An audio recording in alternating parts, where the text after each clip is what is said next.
Bonjour docteur Jean. Bonjour.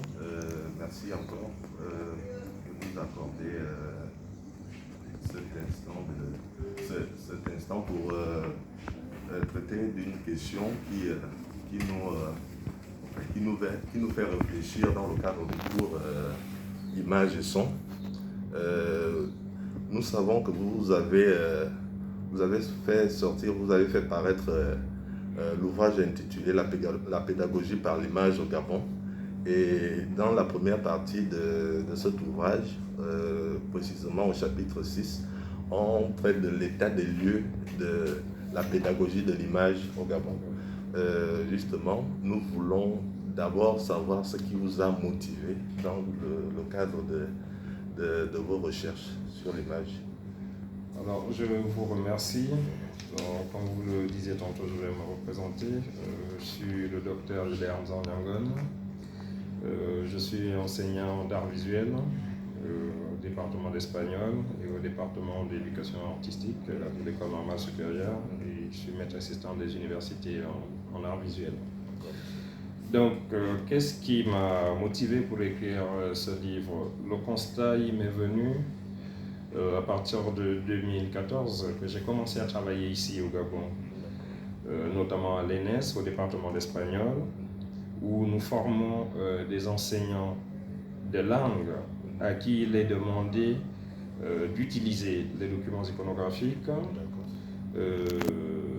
dès le premier contact de leurs apprenants avec la langue étrangère enseignée, et ce jusqu'en terminale. Malheureusement, le constat que j'ai fait sur le terrain, en accompagnant régulièrement nos stagiaires sur nos masters sur le terrain, c'est que l'image n'est que très peu utilisée.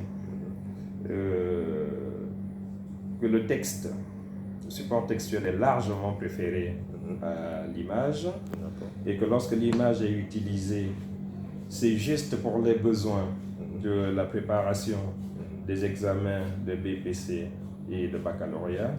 Et là encore, l'image n'est utilisée que pour un petit groupe, notamment ceux-là qui choisissent l'une ou l'autre des langues à l'oral. Dans les épreuves écrites d'espagnol ou d'anglais au bac, tout repose sur le texte. L'image n'est convoquée qu'à l'oral de l'une ou l'autre de ces disciplines. Donc, je me suis entretenu avec des collègues, des enseignants de lycée, pour leur demander ce qui pouvait justifier un tel déséquilibre.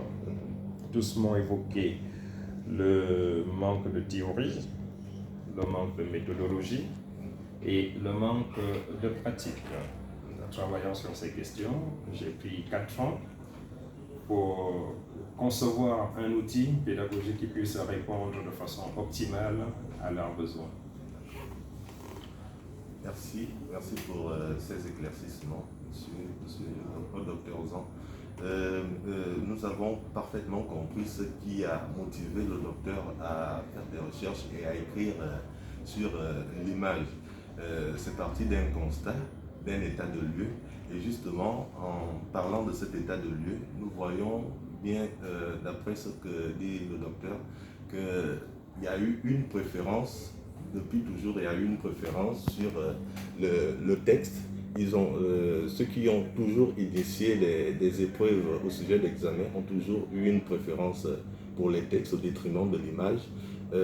Cet ouvrage vient en quelque sorte nous plonger dans cet univers-là, comprendre et palper ce déséquilibre. Donc la deuxième question pour cela va être de savoir, monsieur Zan, qu'est-ce que vous proposez après le constat qui est fait par rapport au déséquilibre constaté?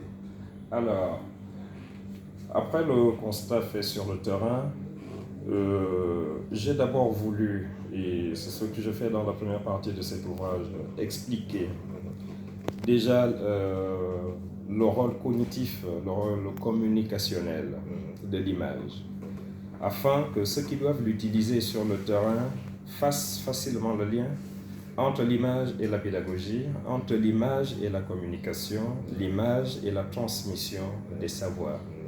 Parce que l'image est avant tout un vecteur de communication. C'est dans ce sens qu'elle a été utilisée dès les origines par les premiers hommes, nos ancêtres, qui, avant la création de l'écriture, communiquaient par l'image, à défaut de la parole, et quand ils ne partageaient pas la même langue. Donc ce côté communicationnel, ce côté cognitif de l'image évolue sans cesse avec les nouvelles technologies de l'information, ce qui fait qu'aujourd'hui, si vous faites le constat sur les réseaux sociaux, l'image est en train de prendre le pas sur le mot. Nous écrivons plus par l'image, les émoticônes notamment, par rapport aux mots de la langue que nous utilisons aujourd'hui. Et donc, nous montrons clairement ce côté communicationnel de l'image, ce côté cognitif, et par la suite, nous montrons l'importance même de l'image en situation de classe, de l'image en pédagogie, parce qu'à la différence du texte qui demande une lecture et une bonne lecture, l'image, elle peut être lue et interprétée par tout le monde. Quoique tout le monde ne l'interprétera pas avec les mêmes objectifs, ce qui peut faire que les résultats varient selon que l'on passe d'une personne à une autre. Mais dans le cadre académique, si vous prenez un fou dehors, quand un fou traverse la route et qu'il voit une voiture arriver, bien qu'il soit fou, il va courir. Parce que la voiture qui arrive à vive allure représente un danger pour lui. Il voit ce danger venir vers lui. C'est ce qui le pousse à tel pas pour traverser la route. Et c'est la même chose, c'est ce côté affectif de l'image, ce côté réel, parce que la chose est devant moi, je peux la voir, je peux la décrire.